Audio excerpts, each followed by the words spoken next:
Salut à tous, aujourd'hui on se retrouve pour l'épisode numéro 811 de l'After Zappimage. On va débuter avec quelques résultats en Ligue des Nations. Groupe A, l'Espagne s'impose face à la Suisse 1-0 et l'Allemagne s'impose en Ukraine 2-1. Dans le groupe B, à noter la victoire du Luxembourg face à Chypre 2-0 et sur le même score, le Monténégro s'impose face à l'Azerbaïdjan. Pour le résultat de l'Espagne, le seul buteur de ce match est Oyarzabal.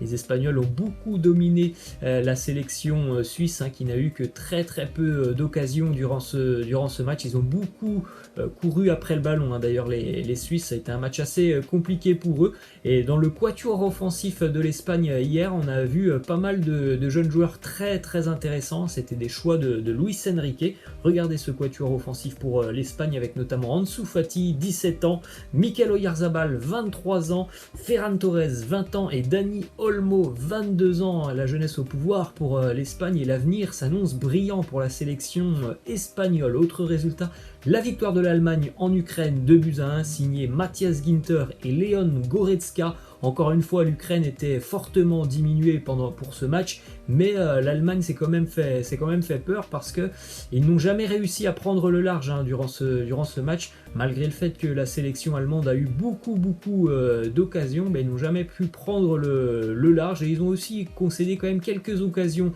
à l'Ukraine, donc c'est pas une performance très convaincante de la part de la sélection allemande, ce résultat de 2-1 du côté de l'Ukraine. On poursuit avec pour l'équipe de France le 11 potentiel ce soir face au Portugal. Normalement les Bleus devraient jouer en 4-4-2 losange et il devrait y avoir évidemment quelques changements par rapport au match face à l'Ukraine en milieu de semaine. On devrait donc déjà retrouver Hugo Lloris dans les buts. En défense on aurait Hernandez, Kimpembe, Varane et Benjamin Pavard. Et puis au milieu de terrain, on retrouverait donc N'Golo Kanté en numéro 6, Paul Pogba, Adrien Rabiot un petit peu plus haut.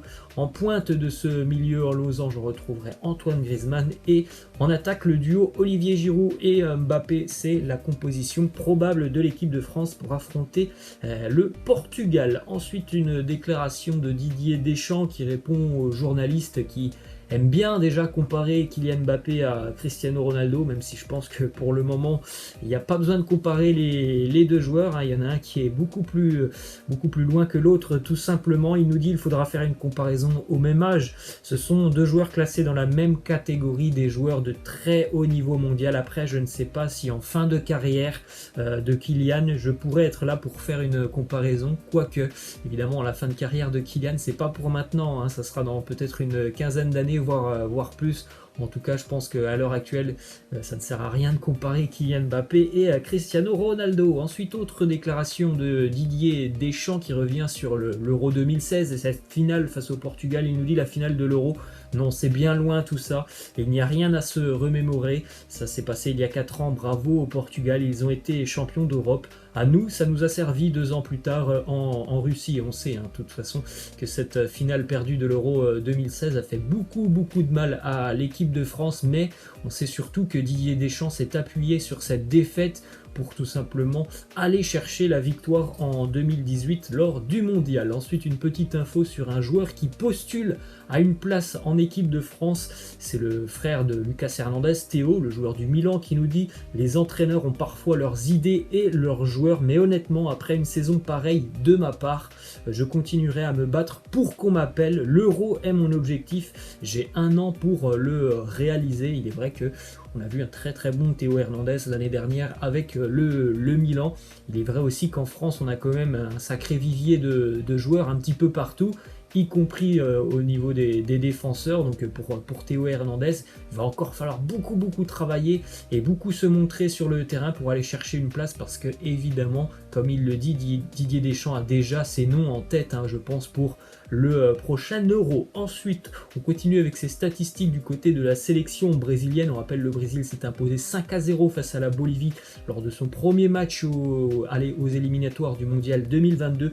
Depuis que Tite est en charge charge de la sélection brésilienne. C'est 49 matchs, 35 victoires, 10 nuls, 4 défaites, 105 buts marqués, 17 buts encaissés.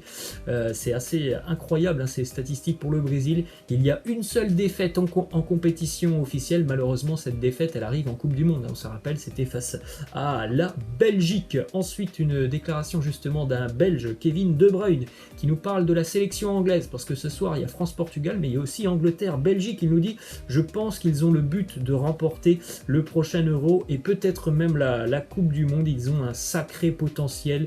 Je pense qu'ils doivent être très très excités. Il y a une équipe très très jeune avec de gros talents individuels. Voilà ce qu'ils pensent de la sélection anglaise. Il est vrai que le football est en train un petit peu de se révolutionner. On a une nouvelle génération de joueurs qui arrivent un petit peu partout, en France, en Espagne, en Italie, en Allemagne, en Angleterre, en Belgique. Il y a quand même de sérieux clients hein, pour le prochain Euro et pour la prochaine Coupe du Monde. Il est vrai que cette équipe anglaise, elle a des jeunes talentueux un petit peu partout. Ça serait intéressant de pouvoir voir le match ce soir, même si évidemment je pense que on regardera tous ce match entre la France et le Portugal. Ensuite, quelques infos en Ligue 1, déclaration de Djibril Cissé sur Dario Benedetto. Il nous dit numéro 9, c'est un boulot spécial ingrat, c'est un étranger, il arrive en France.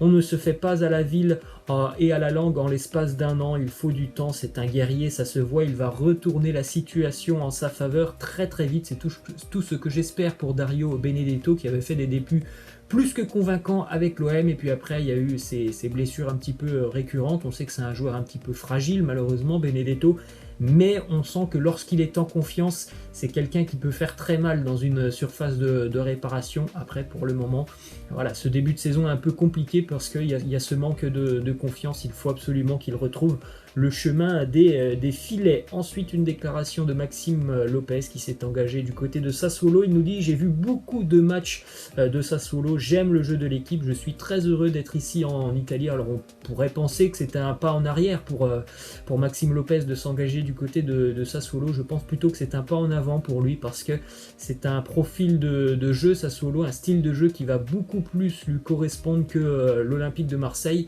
Pour ceux qui suivent un petit peu la Serie A et qui ont déjà eu la chance de voir Sassuolo, c'est une équipe très très agréable à voir jouer. Il y a des principes de jeu très intéressants et ça joue beaucoup pour l'offensive. C'est une équipe qui marque énormément de buts avec des joueurs très intéressants, donc ça peut être vraiment un bon coup pour Lopez d'aller tenter cette aventure en Italie. Ensuite, déclaration d'Arnaud Calimuendo qui nous dit: je ne vois pas ça comme une régression de s'engager du côté de Lens, c'est l'opportunité de m'aguerrir, montrer ce que je peux apporter à une équipe de Ligue 1. Quand un tel club t'offre l'opportunité de jouer à mon âge, comment le refuser? Là aussi, on ne peut pas parler de régression pour Arnaud Calimuendo de passer du PSG à Lens. On sait très bien qu'il n'aurait jamais joué du côté de Paris, donc il a fait le bon choix, aller chercher du temps de jeu du côté de Lens. Déclaration aussi de Memphis du côté de Lyon. Il nous dit: j'ai 26 ans et mon transfert ne coûtera pratiquement rien, alors on peut s'attendre à ce que les clubs manifestent de l'intérêt. Nous arriverons bientôt en janvier, il faudra voir comment les choses se passent. Ça sera peut-être mouvementé pour l'Olympique Lyonnais sur ce mois de janvier, sur ce dossier. Memphis, on en a déjà parlé. Son contrat se termine dans moins d'un an, donc évidemment Lyon va tenter de le vendre au mois de janvier. Petite info aussi qui concerne Maxence Cacré, il a été testé positif au coronavirus. Il a évidemment quitté le groupe de l'équipe de France Espoir. Ça fait quand même pas mal de joueurs qui sont testés positifs du côté de l'Olympique Lyonnais. On a appris, je crois, il y a 2 jours, notamment qu'Anthony Lopez avait été testé positif. Ensuite, fin des négociations entre Rennes et l'AS Saint-Etienne. Baïniang ne quittera pas les Rouges et Noirs. Ça a capoté un petit peu dans les derniers moments de cette négociation, donc il va falloir qu'il travaille énormément évidemment pour revenir du côté de Rennes, parce que là il part avec beaucoup de points de retard, notamment sur ses roues. Guirassy. Ensuite, on a cette petite statistique: durant le mercato estival 2020, les clubs ont dépensé 3,32 milliards d'euros. À titre de comparaison, l'année dernière, en 2019, c'était presque 5 milliards d'euros.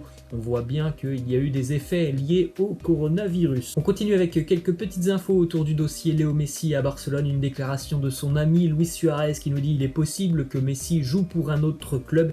mais s'il se sent à l'aise, à nouveau heureux et qu'une nouvelle direction arrive au club, il voudra continuer du côté de Barcelone. On l'a bien compris, je pense, tous, que l'avenir de Léo Messi pourrait totalement changer dans les prochains jours si jamais Josep Maria Bartomeu est démis de ses fonctions. On a une autre petite info qui concerne le dossier Messi.